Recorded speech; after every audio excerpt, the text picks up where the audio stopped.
American airports, once likened to a symphony of speed. The rumble of wheels, the boarding calls, the sounds of reunions. But now, the DJ suddenly unplugged, and there was no one to continue playing the song. Thousands of passengers are standing and waiting. Suitcases are lying around, and all your plans are moving at a slow pace. Behind the control tower, glass shifts as taut as a stretched string. When a position is vacant, the whole orchestra falls out of sync. Flights are crowded, ticket prices rise, and waiting times balloon. Sounds trivial?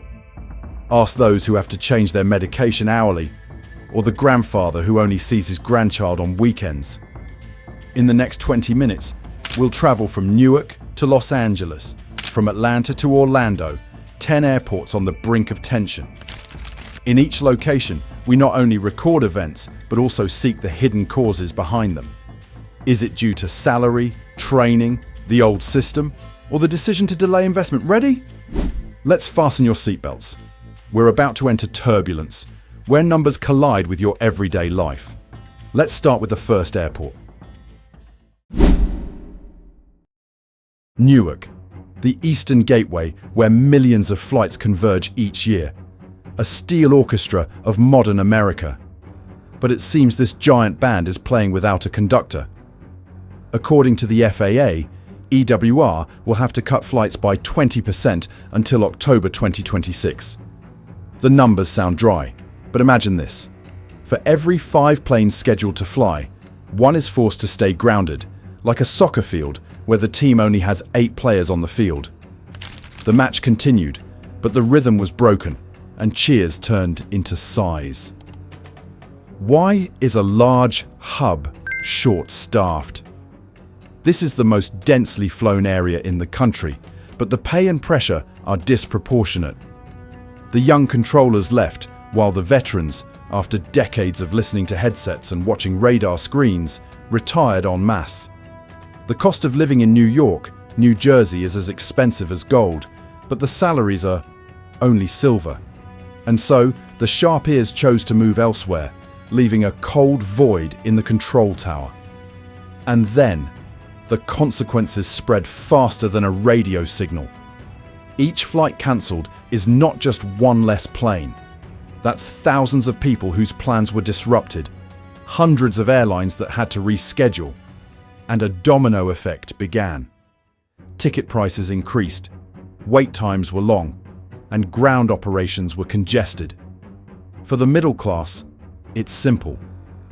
The trip to visit their son in Boston has to be postponed until next week.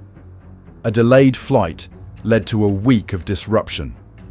Many people joke that in Newark, a flight departing on time is more valuable than Bitcoin. It sounds ironic, but it's actually the accumulated fatigue of thousands of passengers. A system that once ran as smoothly as a Swiss watch now needs a portable charger.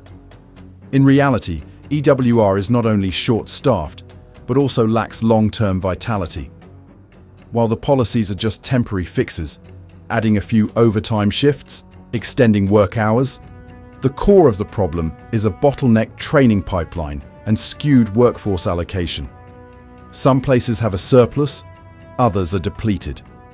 And the bitter truth is, when a major airport like Newark has to ask for permission to slow down, it's not just a city's problem.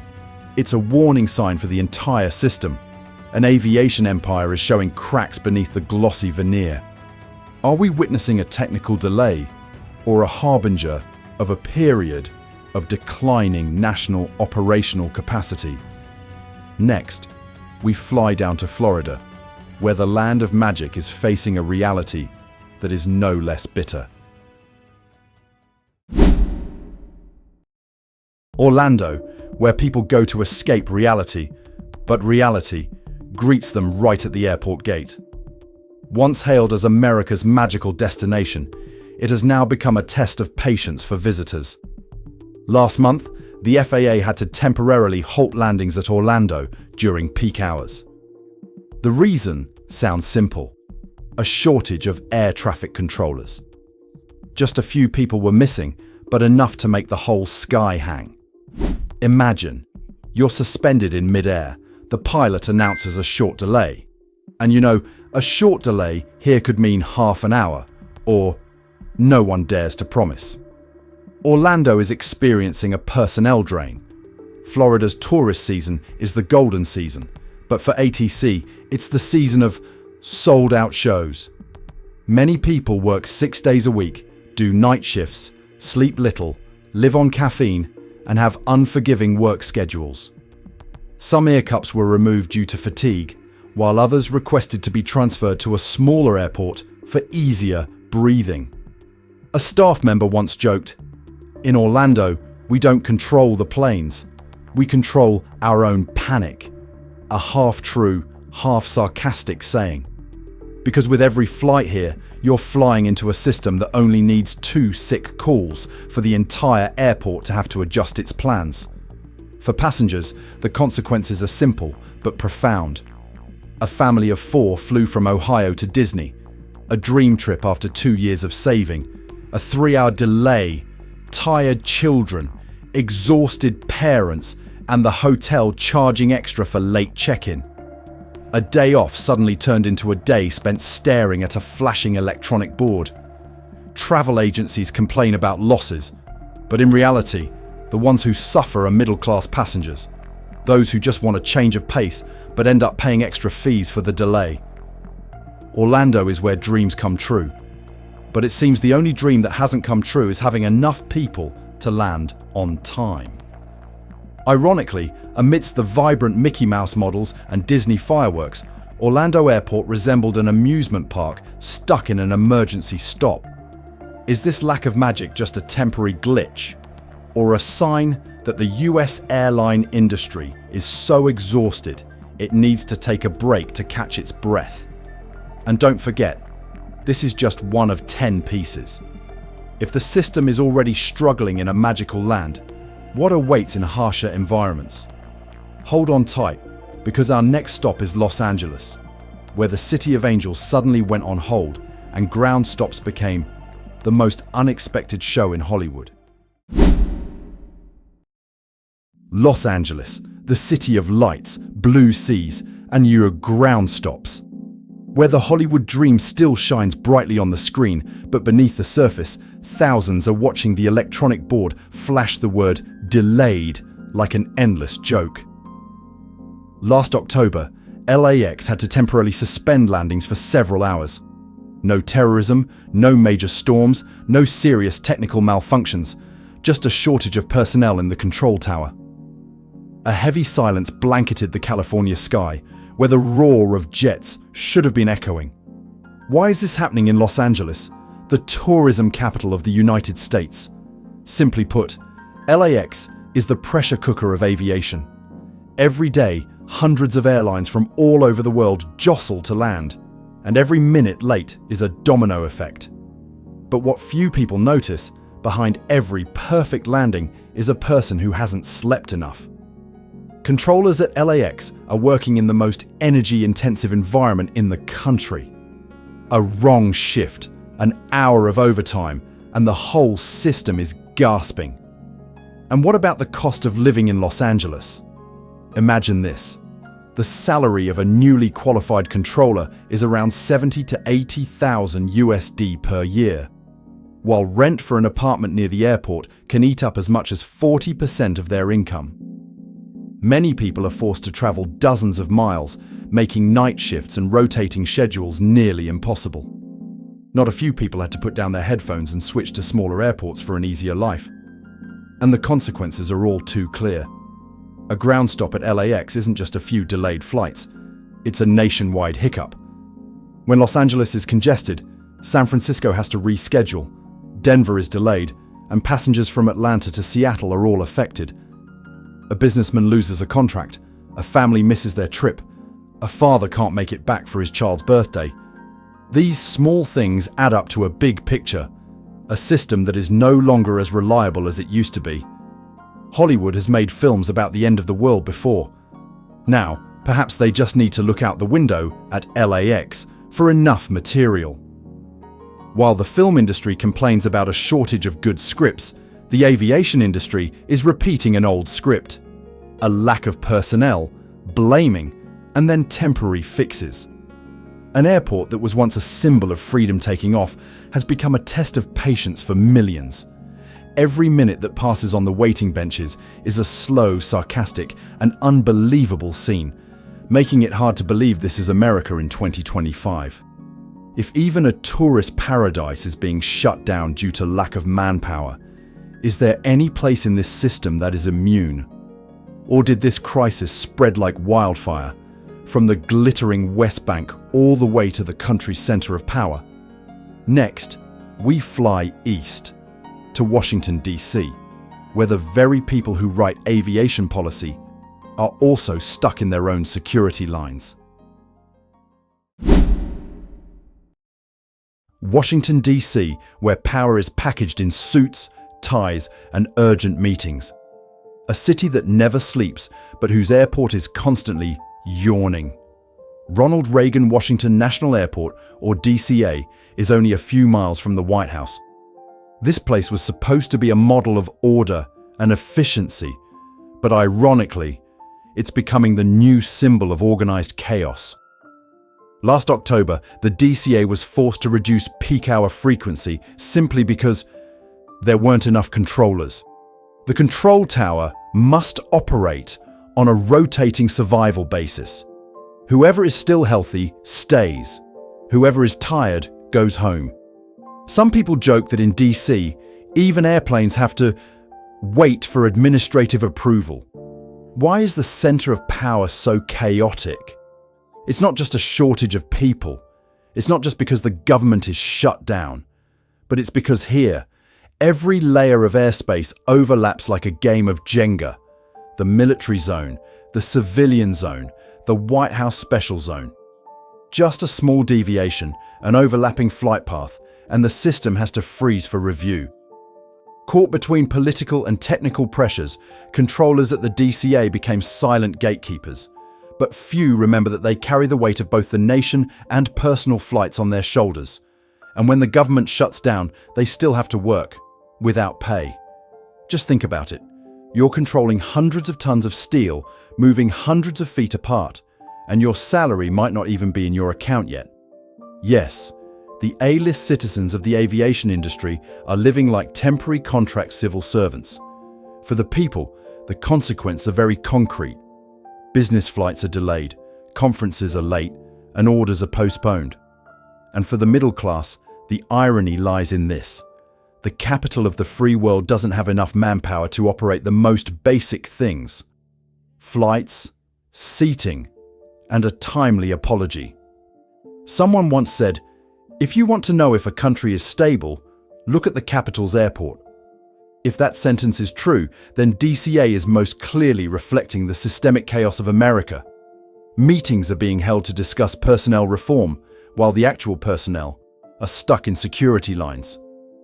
A little humor amidst the boarding calls over the loudspeaker, perhaps somewhere in the waiting room, a congressman is also muttering, "Can anyone control this system?" And the answer, unfortunately, is that no one is certain yet. If even in the capital, where laws are written to govern the entire country, the very sky above needs new resolutions. How long will it take for this delay to spread throughout the entire system?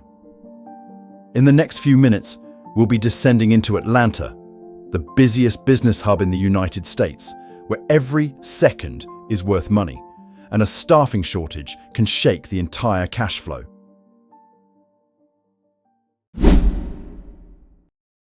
Atlanta. The name sounds like the roar of an engine in the heart of the American South, busy, bustling, and seemingly never sleeping. Each year, over 100 million passengers pass through Hartsfield-Jackson International Airport, earning it the title of the busiest airport in the world. But behind that glamorous title lies a paradox not unlike the story of the tired giant. Why can't a giant machine with a multi-billion-dollar budget hire enough people to operate itself? Simply put, it's too busy to rest and too busy to fix. The pressure at ATL isn't just about flight density, but also the pace of life. Delta Airlines, the dominant carrier here, has significantly increased its flight frequency since the pandemic. But while new planes are constantly landing, the team of controllers and ground staff is stretched to the limit. A controller here once said, "We don't work shifts, we work by the clock." It sounds like a joke, but it's actually a bitter confession. The salary is decent, but the cost of living in Atlanta is also skyrocketing. Working extra shifts means more money, but in return, your sleep gets broken up. The result? The new ones are exhausted, the old ones are leaving, and the system runs on. Caffeine and faith. When ATL faltered, America faltered with it. This is the central interchange. Almost every major domestic flight passes through this airspace. Just one staffing shortage at ATL caused hundreds of flights across the country to be delayed. The entire sky was like a giant domino game, and if just one piece fell out of place, everything would cascade down. For the middle class, that sounds far-fetched, until they have to sleep on waiting room chairs, clutching their suitcases, and wonder, I work all year to get a few days off, and yet there aren't enough staff to help me take off. The saying sounds both sarcastic and funny, because it accurately reflects the feelings of millions of people. They have the money to buy a ticket, but they can't buy stability. ATL is like the busiest restaurant in the world, but there are only 2 chefs left in the kitchen. The clatter of pots and pans echoed. The fire still burned, but no one could be sure the next dish would be ready on time. And what worries people the most? It's still running. Too busy to even take a break to recruit or fix things. A system so busy it can't save itself. If America's aviation heart has begun to skip a beat, how much pressure will the smaller blood vessels, local airports, be under? Is this system running on resilience, or is it gradually wearing down? Next, we leave Atlanta for Texas, the vast land where cowboys pride themselves on speed. But now, they have to stand in line at security in Houston. Texas, where people are accustomed to speed, to the leisurely gait of cowboys, but their hands are always faster than bullets. And yet, in Houston, the only thing that moves slowly is the line of people in front of security. At George Bush Intercontinental Airport, IAH, in recent days, passengers have had to wait in lines longer than when waiting for Willie Nelson concert tickets. TSA announced a shortage of screening personnel, a phrase that sounds polite, but actually means, be prepared to stand for an hour, possibly longer. Texas is developing at a dizzying pace. Oil, technology, logistics, tourism. More people fly in and out of Houston each year, but the security and air traffic control staff haven't increased proportionally. TSA salaries here are lower than in California or New York, but the cost of living in Texas is no longer as cheap as it's rumored to be. So, instead of working the early shift, many people choose to work a different shift, in a different industry. What are the consequences? Thousands of passengers, mostly elderly people flying to visit grandchildren or workers on business trips, had to stand crammed together under cold white lights. A retired gentleman joked, "I stood for so long that my smartwatch asked me if I was exercising. I'm smiling, but it's a tired smile." Houston was once a source of pride, a symbol of energy and progress. Now, in the eyes of many passengers, IAH resembles a giant pickup truck that's broken down on the highway. Big, powerful, but unable to move. It's ironic that the South speed capital has to measure every slow step through the screening gate. Here, a minute late is a lost bull's head. But it seems no one has enough people left to make up for those late minutes. And when your flight is delayed in Houston, no one dares to promise that there will be someone capable of restarting the entire system. If Texas, where everything is bigger, isn't big enough to overcome this staffing crisis, how much breath do smaller states have left? Next, we'll leave the scorching South for Chicago, where the cold snow and winter storms make the challenge even more brutal. Not just with the weather, but also with the people keeping the skies from freezing over. Chicago, the city of wind, snow, cold breakfasts, and delayed flights. But this year, before the snowstorm could arrive, a personnel storm hit first. ORD, one of the busiest airports on the planet, is having to cut back and reschedule its winter flights earlier than usual. It's not because of more extreme weather, but because humans are limiting capacity. Short and painful. Lack of loaders. Lack of checkers. Lack of supervisors to guide new workers. When snow falls, everything slows down. But when personnel fall away, everything stops completely. In Chicago, the cold isn't just outside, it's in the entire operating system. A system already stretched thin like a guitar string now only needs a few people to call in sick. And you'll see the scene. Planes lined up waiting to take off. Passengers huddled together, and the sound of apologies over the loudspeaker echoing like a sad refrain. It sounds normal, but for middle-class Americans in the Midwest, it was a real blow. Because they spend the whole year saving for their Thanksgiving flights, hoping to reunite with loved ones, only to end up eating frozen turkey in a hotel room near the airport. A passenger once shared, "I paid double to fly, but ended up waiting 3 times longer." It's no longer a complaint. It's a form of collective fatigue, as faith in American punctuality gradually evaporates like breath on a winter window. And when white snow covers the O'Hare fields, you suddenly realize that romantic scene is only beautiful if you're not the one stuck in it. An airport that was once a symbol of American logistical might is now trembling due to a shortage of a few hands. Ironically, America can send people to Mars, but sometimes doesn't have enough people to clear snow at the airport. If Chicago, the transportation backbone of the North, is struggling through a staffing blizzard, can cities born to serve tourists maintain their flight rhythm? Next, we go to Las Vegas, the city that never sleeps, but whose airport is starting to get tired of not having enough night shift workers. Las Vegas, the city that never sleeps, where every light promises good fortune. But amidst the thousands of slot machine spins and the cheers of victory, one place was silent: McCarran Airport. Instead of victory bells, passengers heard the announcement over the loudspeaker about the delay. Instead of the jackpot, they hit a long, winding queue at the boarding gate. After the pandemic, American tourism recovered like a flood. Vegas made a strong comeback, with visitors pouring in every weekend.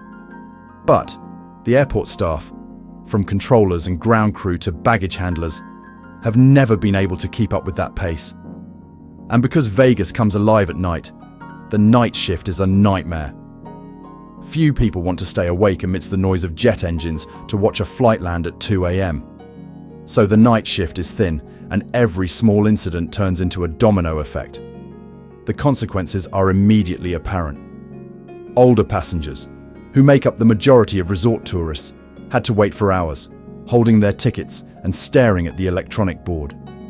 An old man from Ohio joked, "I came to Vegas to try my luck, but I ended up testing my patience." The laughter was tinged with irony, but it also contained a bitter truth.